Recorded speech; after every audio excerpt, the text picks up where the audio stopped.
fat is bad, period. That's not up for debate. That's not something that we are talking around or trying to figure out a way to make it make sense where having more body fat can be healthy for you. No, fat on your body is bad for you. If health is a state of mental, physical, spiritual, and social well-being, a state in which the body is functioning at 100% and not merely the absence of disease, then why is it that black people are the least healthy race on the planet?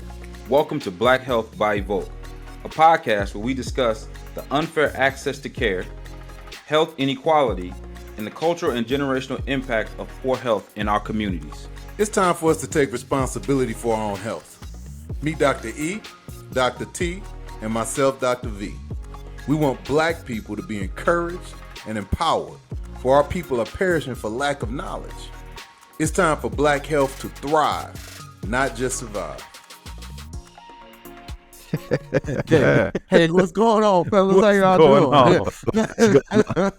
What's up, man? I'm glad to see y'all jolly. Yeah. You know, one of the things I just noticed is the smile goes a long way, man. It changes the absolutely. So if you walk the air, it changes the air. So you walk into the room, smile. That's it. Just smile. Even if you don't know what you're smiling about, hey, you're alive. Right. You have life in your body. True, be man. thankful. God is Yeah. good. You walk in the room God and is smile. good. Other people look at you and just be like, "Oh, are we smiling? We Yeah. smiling? That's what we doing." You start smiling. Right. All of a sudden, health Top strategy. improves. It's like the top strategy. You're right.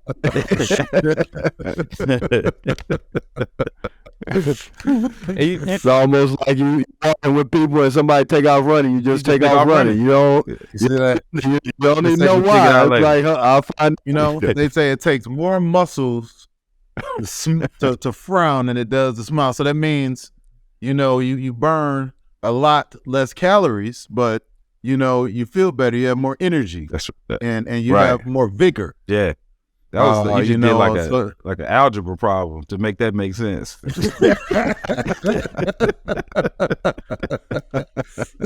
If that's algebra, man, I'm worried about. If that, oh God, You know, we always on these, Matt, to really educate folks, right? To really educate folks. But one of the things I find as we do these podcasts is that this information is important, but it's fun to talk about, right? This stuff is fun to talk about because so much of what we see in the news every single day is such a drag, man, and it's negative.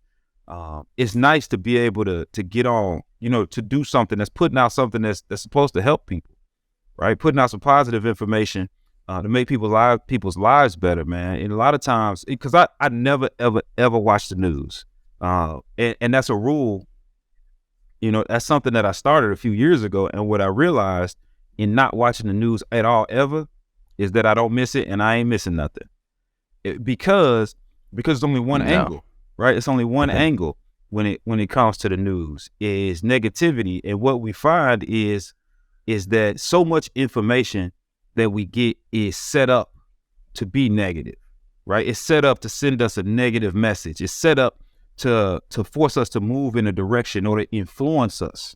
And that's what we're talking about today. Is one of those things that is really kind of been set up. Whether it was set up that way on purpose, I don't think so. But what it's become is something that's set up to influence us in really a negative way, and to really kind of hurt people in their journey to health. And so today we're talking about the body mass index. And that's something that's been kind of controversial because oh my you know, a lot of gosh, people don't understand man. and a lot of people don't get it. And some people live and die by it. You know, the weight loss programs that live and die by the body mass index. And this is exactly where you're supposed to be for this height and this age. This is exactly what you're supposed to weigh. And if you don't weigh this, then there's no way that you're healthy. And what we find is that that's just simply not true. It's just simply not true. So I got a question. Why was it created then? That's a great question. It was created as a general measure, right? As we researched, it was created as a general measure, really, in earnest, right? It was created as a general measure and not necessarily meant to be used to dictate how much someone is supposed to weigh, right? The other factor is it was it was designed by a Belgian in the 1830s. And clearly Belgium, yeah, and clearly every person on the planet is not from Belgium, right? And not built like Belgians. Exactly. So if you're not from Belgium and it's not based on all these data points that this statistician took in the 1830s, then there's a good chance that it could be off for your body type.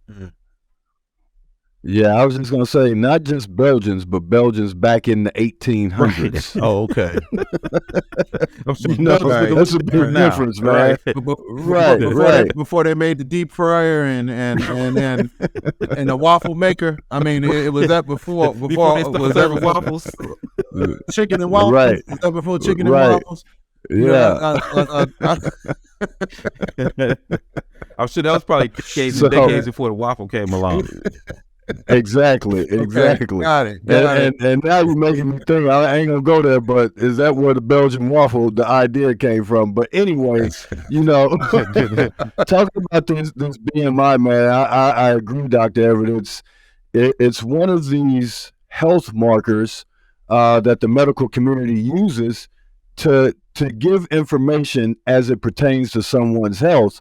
And if you understand the BMI and know and has been tested, or you know, a doctor has given you where your BMI states that you're overweight, you're obese, or you on your deathbed because of these numbers, and that's what they live by to kind of, I think it's almost, I don't want to say it's something that kind of scare people, but it gives a false sense of where someone's health really truly is. It gives a real false sense of where someone's health truly is. You know, numerically, right? When you look at the chart, you know, they give you this BMI chart. And what we did before we got on this recording was we looked at it for all three of us, right? To see whether or not where we would fall. If we would fall in the healthy way, we fall overweight, or we would fall in the obese section. And all three of us fell in the overweight section, right? And I don't think anybody. I was obese. Oh, you were in the obese. I was obese. Obese. So we from overweight to obese on this scale, and I don't think anybody would, you know, just by looking at us would put us in those categories of being overweight or obese. And that's one of the big issues with the BMI chart, is that it's just simply inaccurate, and it doesn't take into account density, right? Body composition, bone structure. It doesn't take those things into account, or maybe it did take those things into account, but only for a certain sector, you know, of the world's population did it take those things into account, and not for everybody on the planet, right? And so how we adopted something that's so wrong is crazy to me. That history I don't know, and that's something I would like to find out, is how we adopted, you know, a measure that is so inaccurate, and you know, 200 years later, we still using this very inaccurate chart to measure people's health. You know, I think I think possibly it was inaccurate when they created it. It was designed for a specific time of where people were more, a region of people were health conscious, or they needed specific measurements. But now, even since then, as far as the activities that we do now, if you look at an athlete back then, I'm talking about their top athlete, and you look at some of our top athletes now, I mean, these people are shredded. They're built a little different. I mean, right? they're copious amount, built way different, right? Copious amounts of proteins. They're pushing their bodies to higher levels, higher limits. Everything's about bigger, stronger, and muscle is more dense. So you have a person that's a lot more dense in muscle, right? They'll be 6% body fat, but they'll be considered obese. Right, when you look at that chart. And I think that's the fault of the BMI, is not taking those factors into consideration, the denseness of someone's muscle and their muscle mass compared to, you know, the amount of body fat that they may be that they may be carrying. Because I mean, you look at it, someone like we said, all of us would be considered obese, but yet we're in the gym, we're working out, we're doing all those things. So of course our muscles are a little more dense. I mean, if I went by that BMI, man, I'll be walking around here looking like Pookie off of New Jack City, and you know that puts me in a whole different category visually. You Not a know, good if you can see Wouldn't me be a good looking look. like that, not a good look at all.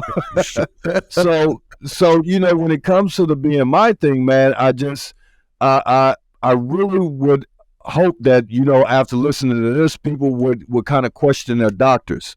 You know, is there something different that we can do to kind of test, you know, something that relates more so to how I would actually look health wise, or not really how I look, but will give more so of an accurate picture of my health and potentials for poor health and all these other chronic illnesses to develop based on not just my BMI, but like we said, on body fat percentage. go. You know, let's look at those numbers. I think that's I a have an simple answer figure for you, right Dr. there. Tippler.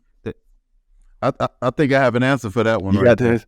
I got the answer for that. Okay. I got the answer for that. Dr. Okay. Tell me what you think. Tell me what you think.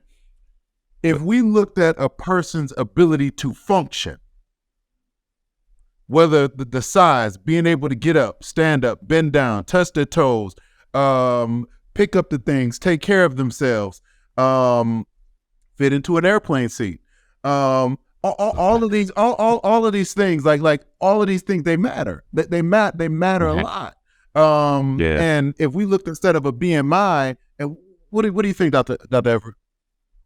I think Dr. Tipley hit the nail on the head, and I think it's a really simple number. We like to give people simple measures and simple tools, simple tricks, you know, simple things to remember in order to get themselves healthy. And I think body fat percentage is that simple tool, because it's a direct measure. It's one of the most direct measures that we can use to measure our health, right? Because fat is bad, period. That's not up for debate. That's not something that we are talking around or trying to figure out a way to make it make sense where having more body fat can be healthy for you. No, fat on your body is bad for you. So the lower your body fat percentage, right? The lower you to a healthy amount, because we need too much fat on your body is bad, right? So lowering your body fat to a healthy percentage is one of those most direct ways to get yourself healthy. And I think using that measure as opposed to something like a BMI is really important. And I think so what that means is that if your body fat percentage is 35 or 40%, it's too much, right? And that's too hard on your body. It's too difficult on your heart. It's too hard on your joints. It's too much pressure on your lungs. All of those things are happening when your body fat percentage is too high. So getting it down into more of a normal range is really, really important. And I think that's something else important to think about when it comes to BMI. Even getting those numbers, what does it say? Yeah. It really doesn't say anything about, you know, your state of health or potential for poor health, like I was saying before. But let's take into account what you were saying, Dr. Everett. When you have a high body fat percentage, we all know that toxins, you know, when we talk about toxins and the effects of different toxins on the body and on the body's health, then those things cause a lot of issues. It causes increased inflammation, which leads to the arterial disease, the heart disease, high blood pressure, you know, all these things that fall in that same category, autoimmune issues. And on top of that, achy joints, muscles, all those different things when the body fat percentage is very high. Because if you have an increase in body fat, that probably signifies or gives a signal that your body is highly toxic as well, because fat cells is what protects us from the toxins, right? So when you're looking at someone's BMI, what does a BMI say other than, all right, you're obese, you're overweight, or whatever the case may be? And then there's nothing that you can do to really gauge or track to see how well your health is improving if you decrease your BMI, because chances are, again, you end up trying to stick within that number. It's almost like you would almost I don't know, man. You would have to be, you set up to fail. Yeah. It would be very difficult to do. Right. And I think, you know, a good thing to point out when we get into talking about fat is we're not talking about, you know, where fat sits on your body and how good that looks. That's not a factor in this conversation. How you look, what your body composition is, and how you look and how you feel about yourself and how others feel about you is not a factor in this conversation in any way. Not at all. This conversation is about health. And when we're talking about health, we are talking about science. And when we're talking about the science of the body, we're talking about the physiology of the body. And physiology and science tells us that too much fat on your body is not healthy for you, because that fat has to be stored in all these places around your body, right? They got to be stored around your gut, which is unhealthy for a number of different reasons. They got to be stored around your arteries, within your arteries, in your bloodstream, around your heart, all these things that are not healthy for you. So our discussion is purely a scientific, biological health standpoint is where we're coming from when we have these conversations. I hate that. Yeah. I think also with the BMI, if you think of someone being that thin, again, I'm just picturing myself looking like this dude, Pookie. But, I wouldn't have much muscle mass if I wanted to stay at that BMI number. You know what I'm saying? I just don't see myself, if I was at that number, how much muscle mass could I actually put on and not tip that scale to being overweight or obese based on the numbers for the BMI. So, Dr. Tipler, you had mentioned earlier, and I remember a time too as well. It really brought it back for me that you were a personal trainer, and I know you also have an athletic training background, and then and now being a chiropractor. I know when we were in the military, I believe you were the PT. You would always win the American fitness test as far as or the PT test for the military. You'd always max it out, and one of the things is you gave that too, as far as the different things that you were doing, how you were training, and how you kept yourself in shape. So while you were doing your training, to now being a chiropractic physician running clinics, is there a particular body fat percentage that you try to get people to kind of reside in? Is there a range that's the best for them? And this is a two-part question. Did it change from being an athletic trainer, personal trainer, from what you knew when you became a physician? Did you change your views and thoughts on it as far as how you you advise your practice members, patients, or clients? Well, of course, and all those things that you mentioned, like when back when I played a lot of sports and when I did a lot of that training in the military, I think back then, man, it was like 6% body fat. Who was? You were, or with your recommendations? I'm talking about No, not my recommendations. Nobody's going to be, and that's what I'm saying. So that's what I'm saying. It varies based on one. Everybody doesn't need to be at 6, 7, 8% body fat. So I think what the numbers are and the ranges are, say for instance, for a male. And again, these numbers can be broken down even more depending on age and all those things. So when we look at a middle-aged man, from their, let's say 30s to 30 to 45, if you're not an athlete training or anything like that, then you don't need to really focus on your body fat percentage being as low as you can get it. Staying within at that healthy range, I think for males is around 10 to 16%, 12 to 16% or something up in there. And then for females, of course, is going to be a little bit higher. But again, that's why you take the percentage based on, and as it compares to muscle mass. And then again, it takes a health history in understanding where that person is and what type of things that they may be dealing with.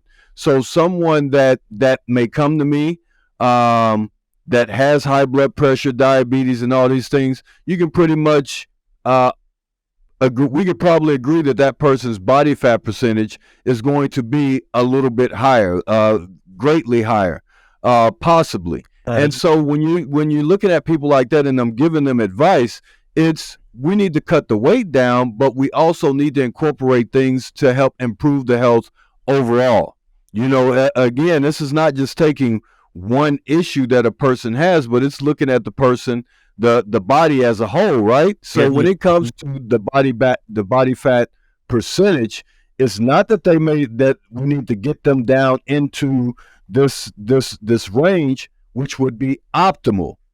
Is not to say that people can't get there, but that's the optimal range. But the closer we can get you to that range is what's going to benefit, because someone that comes in and they're, 30, 40% body fat, body fat percentage, and then you can get them down to about 25, man, that's a big difference. That's a dramatic change in their health. So those are the things that I would be looking at, when I have someone that's coming to me, whether they're looking to lose weight, or whether they just wanting to be more on the healthier side.